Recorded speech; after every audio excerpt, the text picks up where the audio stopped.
வணக்கம் மக்களே, சற்று முன் கிடைக்கப்பெற்ற மிக முக்கியமான செய்தி ஒன்று வெளியாகி உள்ளது. டிசம்பர் 15ஆம் தேதி அதிமுகவின் செயற்குழு கூட்டம் நடைபெற உள்ள நிலையில் தற்பொழுது இடைக்கால தடை ஒன்று விதிக்கப்பட்டுள்ளது. அதிமுகவில் ஓபிஎஸ் அவர்கள் வழக்கு ஒன்றை தொடர்ந்திருந்த நிலையில் ஏற்கனவே ஓபிஎஸ் அவர்கள் நீதிமன்றத்தில் வழக்கு ஒன்றை தொடர்ந்தார். அந்த வழக்கு நீதிமன்றத்தில் நடைபெற்று கொண்டிருக்கக்கூடிய நிலையில் பொதுச் செயலாளர் பதவியை எடப்பாடி பயன்படுத்தக்கூடாது, அதற்கான ஏற்பாடுகள் நீதிமன்றத்தில் ஏற்கனவே ஆதாரங்களை ஓபிஎஸ்ஸின் ஆதரவாளர்கள் சமர்ப்பித்திருக்கக்கூடிய நிலையில் அதிமுகவின் ஆலோசனை அடிப்படையில் இந்த செயற்குழு கூட்டம் நடைபெறுவதாக ஓபிஎஸ் அவர்கள் கொடுத்த வழக்கிற்கு பதில் மனு ஒன்றை கொடுத்துள்ளார்கள்.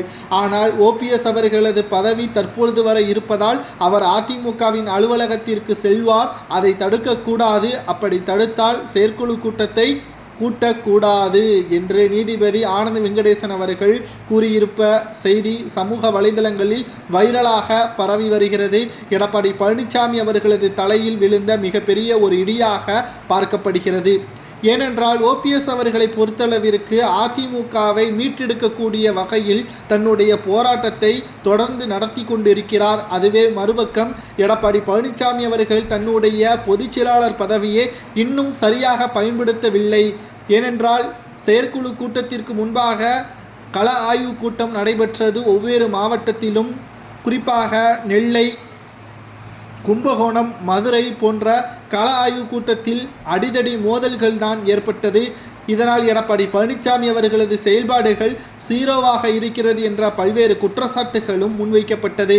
இதனால் அவசரமாக செயற்குழு கூட்டம் டிசம்பர் 15ஆம் தேதி நடைபெறும் என்றும் குறிப்பிட்ட நபர்கள் தான் வர வேண்டும், அழைப்பிதழ்கள் யாருக்கெல்லாம் கொடுக்கப்பட்டிருக்கிறதோ அவர்கள் மட்டும்தான் வர வேண்டும் என்று எடப்பாடி அறிவித்திருந்தார். செய்தியாளர்கள் உள்ளே வருவதற்கு அனுமதி கிடையாது என்பதையும் தெரிவித்திருந்தார். தற்பொழுது ஓபிஎஸ் அவர்கள் இந்த வழக்கை பதிவு செய்த காரணத்தினால் நிச்சயம் செயற்குழு கூட்டம் நடைபெறாது என்றும், இதனால் எடப்பாடி பழனிசாமி அவர்கள் இன்னமும் டம்மியாகத்தான் அதிமுகவில் சுற்றித் திரிகிறார் என்ற பேச்சுக்களும் சமூக வலைதளங்களில் வெளியாக பரவி வருகிறது.